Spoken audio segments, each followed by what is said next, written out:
Hello and welcome to National Focus. I am Adicia Burton. In the headlines, Prime Minister Skerrit attends G77 plus China Summit in Havana. Ministry of Kalinaga Upliftment launches Kalinaga Week 2023. And new council sworn in to serve Kalibishi. The details of the headline stories and more when we return.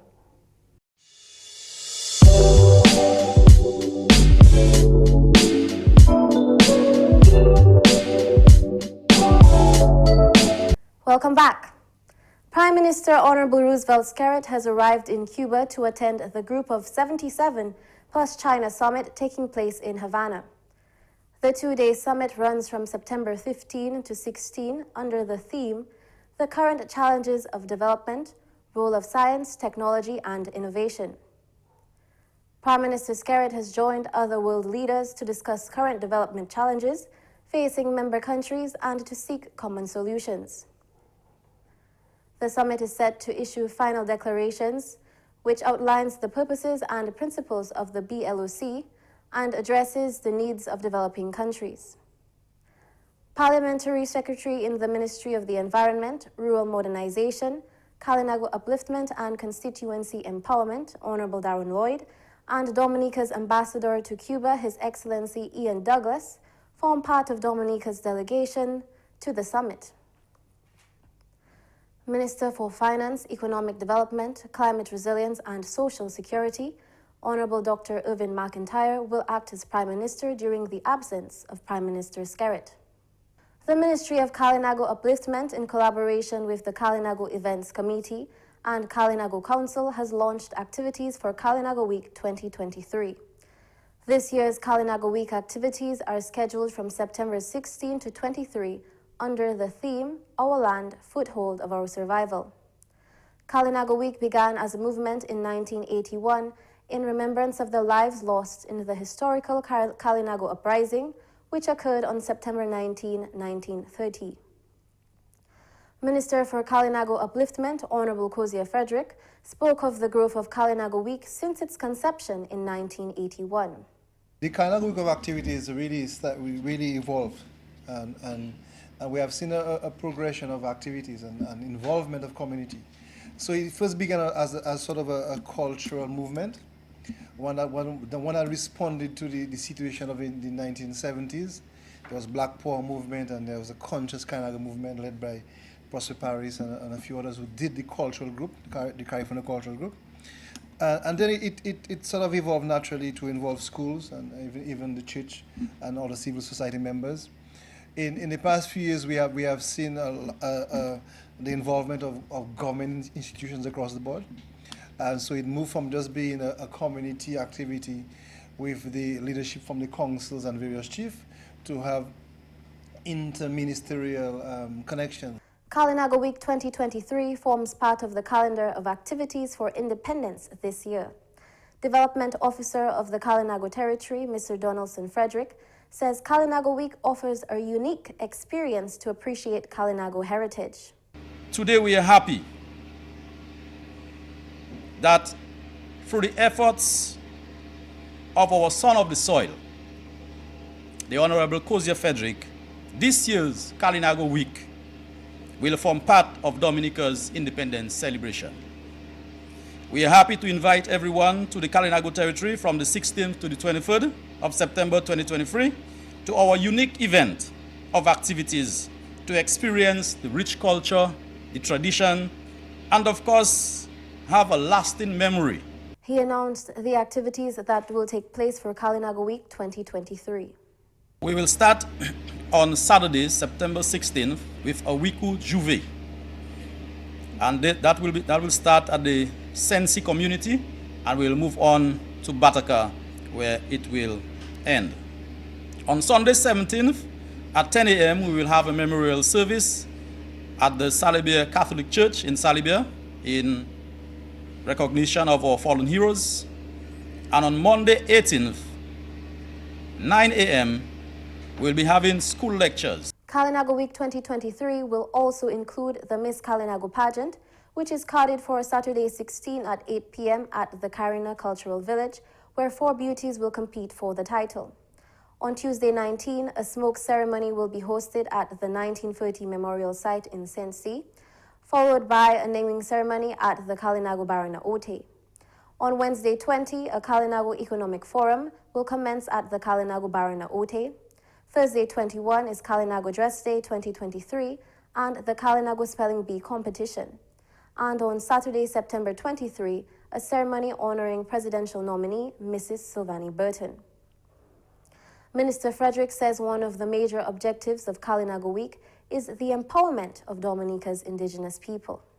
So it's very, very important that this celebration that we have this year empower our own people, and that they first and foremost understand their critical role in the country's development and also their own role in developing themselves. So while we are aware that there are historical wrongs, while we are aware that there are parts of history that were very distasteful and didn't help us along the way, we are also mindful that as a nation we have a responsibility to take charge of our destiny. Minister Frederick has extended a public invitation to all Dominicans and visitors to Kalinaga Week 2023. 8 new councillors have been sworn in to serve for the next 3 years as part of the Kalushi Village Council. This as the 25th inaugural meeting of the council was held on Wednesday, September 13, 2023. The new councillors are Onelia Davis, Quincy Hines, Kamisha Joseph, Cedric Warrington, Karen Warrington, Glenson George, Bernicia George, and Nashelle Lena Peter. Outgoing Chairman Mr. Chase Lawrence congratulated the new councillors. He encouraged them to keep the commitment that they have made to the residents that they serve. We are all humans. We have two legs, all of us here, and sometimes we trip on our own 2 legs sometimes. So if you own your own legs and you can fall, that means sometimes things don't go the way you plan. If you are 8 people working together, certainly sometimes there will be some struggles, there will be some butting of heads.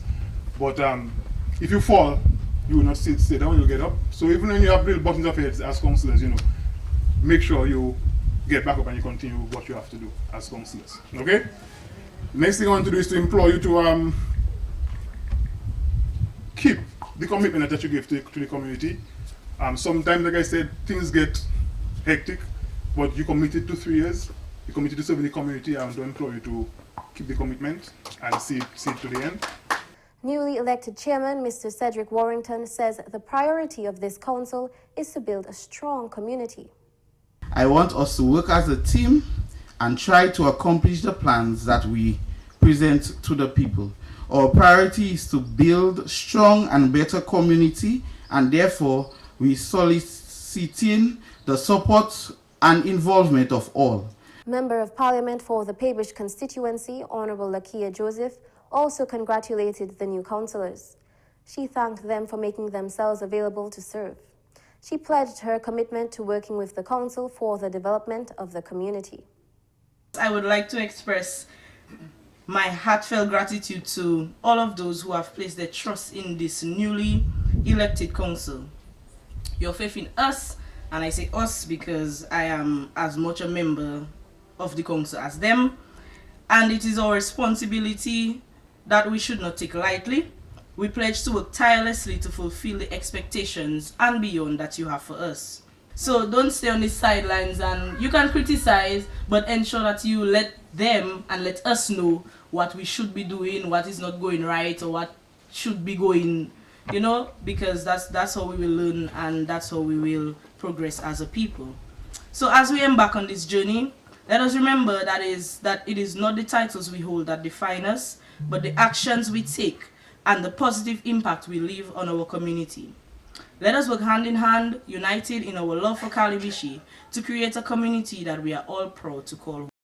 Acting Minister for Culture, Youth, Sports and Community Development, Honorable Oscar George, thanked the previous council for their service over the last 3 years. He urged the council to take their responsibilities seriously and to uphold transparency during their tenure. You are being sworn in at a time when the community needs you the most, so I urge you to put your best foot forward. One of the mandates of the council is to ensure a greater level of transparency and accountability in the execution of various community projects and programs.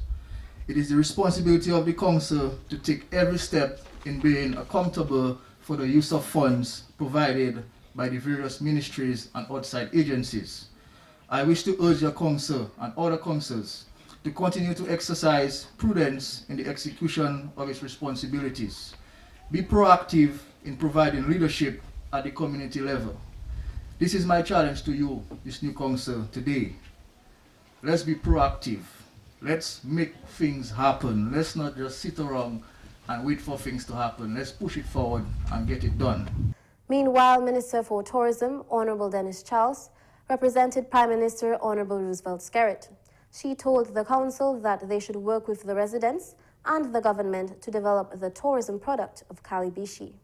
You have one of the most scenic communities and a lot of gems. You have Red Rock Haven, you have the beach, as he mentioned, you have even though we are waterfall, you have the cocoa factory, you have a lot of small business owners, including many restaurant owners, and you have the best bush rum by Toto's bush rum, I believe. One of the best bush rums in Kalinaga. You have Island Twist, and I believe that it is one of the areas. Can you imagine if 1 week in the month we decided as a council together in the Ministry of Tourism and the PAREP to have a taste of Kalinaga week, to invite people all over Dominica, and that week we descend on Kalinaga to taste the different cuisines and the diverse cuisines that you have, and to visit your attraction spots. So there are many little things that we can plan together that are low-hanging but have great impact in Kalinaga. The Kalinaga Village Council was first inaugurated in 1945. Over the past few months, there have been a series of power outages and abrupt electricity interruptions across the island. Following an island-wide power outage on Thursday, September 14, 2023, the public was informed and updated about the current challenges the Dominica Electricity Services, DOMLEC, is facing. General Manager of DOMLEC is Bertilia Mackenzie. A fault on the system resulted in the loss of the Sugarloaf power plant, then the Fokole power plant, and then the hydropower plants, causing a complete shutdown. So everyone on island was without power from DOMLEC. And so we want to apologize to our customers, to Dominica in general, for today's event. But not only for today's event, for the many occasions of loss of service. Two of the main causes of the generator's shedding is due to the impact of the heightened temperatures and an increase in consumer usage. I need to say to us that the root cause of this load shedding has been insufficient generation capacity. DOMLEC is now facing a generation shortfall, and there are several causes. One, we have been seeing in 2023 increased consumption, what you call increased load. So our peak so far for the year is 17.62 megawatts. Just juxtapose that or compare that with 2021, where we had a peak of 16.38 megawatts. So that's over 1 megawatt in additional consumption by our customers. And in 2022, of 16.35 megawatts as well. So you have that. So people are consuming more. We've been seeing in 2023. Compare this with an aging generation fleet, an aging diesel generation fleet, of which 10 megawatts of generation are past due for retirement. Another cause would be a longer than projected dry season, which has affected adversely the diesel units, not only their overall output, how much they can give us to serve the public, but also how efficient they are. The hydro units at the freshwater lake has also been affected by the dry season. Mrs. Mackenzie says the output performance of this system has been heavily affected. This has also affected the hydro units. And this dry spell has really done a number on the hydro system. At its maximum, the hydro is normally capable of giving us, contributing to overall generation, between 30 and 35% of generation. Currently, the contribution it can give us because of the no rain, no water, or little water, less than 15%. The lake has dropped by over 4 meters when compared to normal levels outside of the dry season. The lake level, the freshwater lake level, we all Dominicans, we know the lake, it's currently at 4.95 meters. Its optimum is 8.65 meters. I'll repeat, optimum lake level is 8.65 meters. It's now 4.95 meters.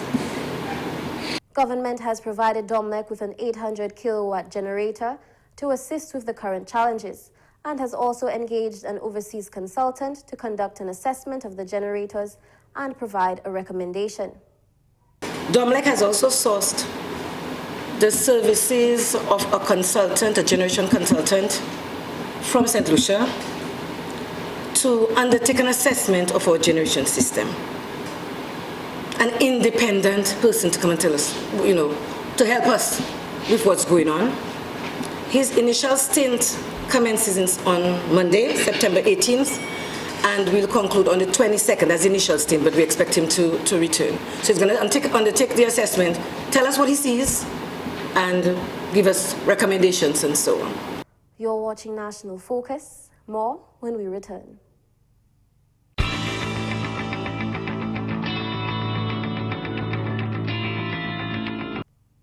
Welcome back. Prime Minister Honorable Roosevelt Skerrit has expressed sympathy and solidarity with the people of Morocco following a devastating earthquake last week. A 6.8 magnitude earthquake struck Morocco late in the night on Friday, September 8. Over 2,860 people have been confirmed dead as a result of the deadly quake. The earthquake severely damaged towns and villages at the base of the Atlas Mountains, including the city of Marrakech. Prime Minister Skerrit says we in Dominica are well aware of what it is to go through disaster, and Dominica will assist Morocco in whatever way it can. I have had the opportunity to extend to His Majesty the King and the government and people of Morocco our condolences and our solidarity. And we look forward to ourselves making a contribution to the efforts, as small as it may be, because they have been true friends of Dominica in all seasons, all times. And we have over the years built a very strong bilateral relationship between the Kingdom of Morocco and Dominica. And they're very sincere friends of Dominica, and we stand with them in prayerful solidarity, but certainly we'll play a small part in their recovery efforts. And we continue to pray that they will find more survivors under the rubble. Dominica and Morocco established diplomatic relations in 2010. Former student of St. John's Academy in Portsmouth, 15-year-old Mindy Angel LeBlanc, has topped the CSEC exams this year. Julian Morris has more in this report. Former student of St. John's Academy in Portsmouth, 15-year-old Mindy Angel LeBlanc has topped the CSEC exams this year. Out of 19 subjects, Ms. LeBlanc obtained 13 ones. She is currently studying abroad and could not be present for Wednesday's announcement. Her mother, Mrs. Glenda Hyacinth LeBlanc, spoke with GIS News following the announcement. She has always been this focus, this go-getter child. So many times I would get up in the middle of the night, I would meet her studying. She would be asleep. She would go to bed very early, make sure she gets enough sleep, and then she would wake up in about 2 in the morning, and then she will study, and then go back to sleep about 5 o'clock and be refreshed for her to go to school. Mrs. Hyacinth LeBlanc, who is an educator, says one of Mindy's older siblings previously captured 15 subjects during the pandemic, being a role model for her. Very disciplined, very goal-oriented, very enthusiastic about learning. That's the kind of person that she is. She says she nurtured a love for learning among her children very early on in their lives. From my end, I ensure that, for one, they are fed properly, and I also give them the encouragement that they need to be able to succeed. Whenever they need work, extra help, whenever they need extra help, I will provide the extra help for them as well. But to be honest with you, she in particular, because it's her time, but they are intrinsically motivated, so I really don't have to tell them to go and study, because that has been something that they have been accustomed to since they were very, very young. Mrs. LeBlanc says her daughter Mindy wants to pursue a career in environmental engineering. Meantime, other top-performing schools include St. Mary's Academy, where Sev Mackenzie and Adrian Piper both got 10 ones, Cadel Kazimi 8 ones, and Dimitri Hippolyte 7 ones. Convent High School, with Nalina Kopel obtaining 10 ones, while Adrienne Barron, Safia Etienne, Bernicia Morrow, and Helen Roy all obtaining 8 ones. Kelanda David and Christiana Walsh secured 7 ones respectively. At Wesley High School, Hope Christian 7 ones and Aisha Brown 6 ones. At the Dominica Grammar School, Thea Blondell got 7 ones. Northeast Comprehensive, Nicole Tyson 10 ones, and Renella Mason and Alyssa Africa both obtained 7 ones respectively. At the Portsmouth Secondary School, Bayan Simon 10 ones, and Keelan Hamilton 9 ones. Afia George 8 ones, Ryle Seraphin and Talisa St. Louis 7 ones respectively, and GC Baptist 6 ones. From the Arthur Waldron SD Academy, Cashel Challenger, Brian Cuffey and Kaylin Dupey all received 9 ones, while Janine Cook 7 ones and Jean-Marc Elysée 6 ones. Isaiah Thomas Secondary, Malaika John Charles 10 ones, and Dimala Ferreira 6 ones. At Castleborough Secondary, Aliyah Francis 7 ones, with Maya Bell, Demario Challenger and Tansha Drago obtained 6 ones. St. Martin Secondary, Desert James obtained 6 ones. We extend all our high commendations and to the students and their parents. A number of other students received a 100% pass in their 8 subjects, but because we were highlighting the ones, and one of those days maybe we'll get a chance to highlight more than that, but we extend high commendations to our schools, our parents, our teachers, our students, the government of Dominica. Through the Ministry of Education, we continue to pledge our support to our students, because we are determined that every child succeeds, because it's possible.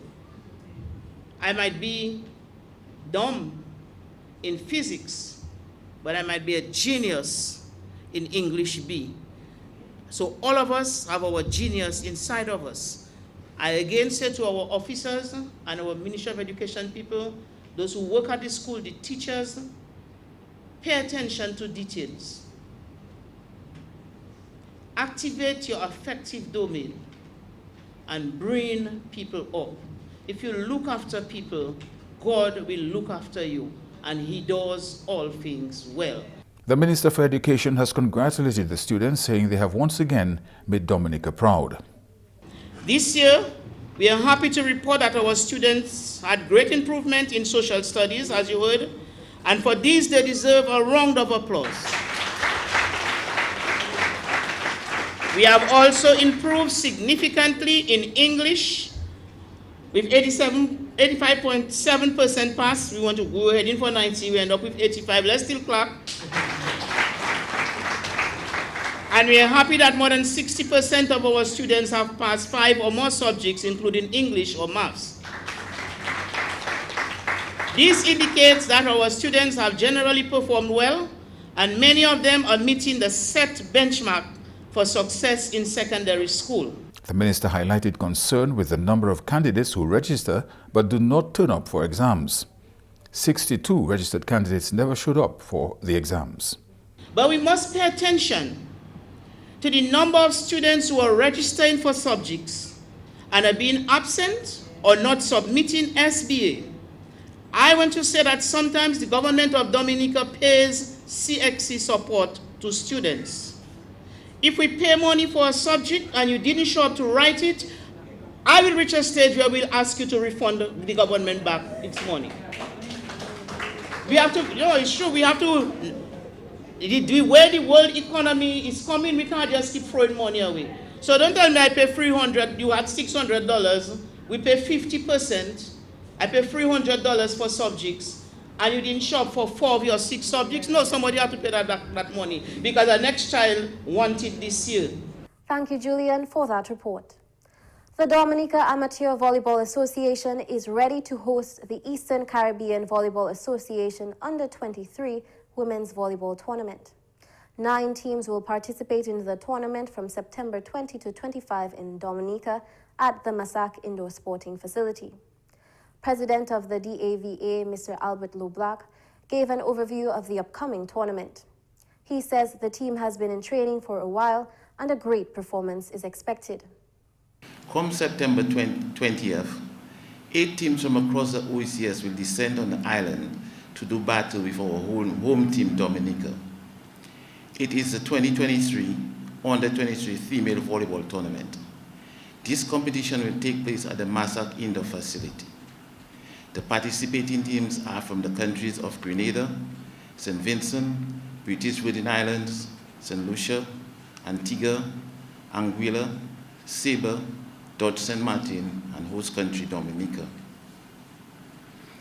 Our team has been in training for some time now. Most of the players were on the team that represented Dominica at the Alba Games in April, and also the inter-secondary schools competition held in Grenada in July. So our team do have some competition exposure, and we are looking for some good performances from them. Marketing Executive Officer from the Discover Dominica Authority, Ms. Liz Cuffey, says tournaments like these will help develop sports tourism in Dominica. We are extremely pleased that our Caribbean sister islands can join us for this sporting event, which brings so many of us together. Sports tourism is important to Dominica. It is a great support in our economy that creates good jobs and opportunities for our people.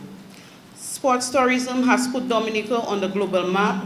It enhances our international standing and branding and strengthens our position as a global Caribbean node and a vibrant, livable destination. We support sports tourism because we, like you, believe that we can pursue and achieve our aspirations together. The visiting teams, you can count on us for a great Dominican hospitality, a Creole culture that is incomparable to anything in any part of the world, a peaceful and loving environment, and of course, a unique experience to discover the magic of the sports in a fun-filled atmosphere of our island. Meanwhile, sports coordinator Mr. Trevor Shillingford says efforts have been made over the years to develop the sport around the island with various programs and improvements of facilities. The path for the further development of volleyball is further strengthened with the establishment of volleyball academies and the emergence of volleyball clubs in the out-districts. The staging of schools' competitions and national leagues are also among positive steps towards the further development of the sports. These championships and festivals provide an avenue for matching of skills through organized and structured competitions. The development and improvement of facilities is another positive sign towards the development of the sport of volleyball. There are more facilities today for training and also competition. These improved facilities have enabled the Dominica Amateur Volleyball Association to take the sport to the rural areas. And that's all for this edition of National Focus. Be sure to follow GIS Dominica on Facebook, YouTube, and on Twitter. You can also drop us an email at gis@dominica.gov.dm. From all of us here on the GIS News production team, I am Adicia Burton. Thank you for watching.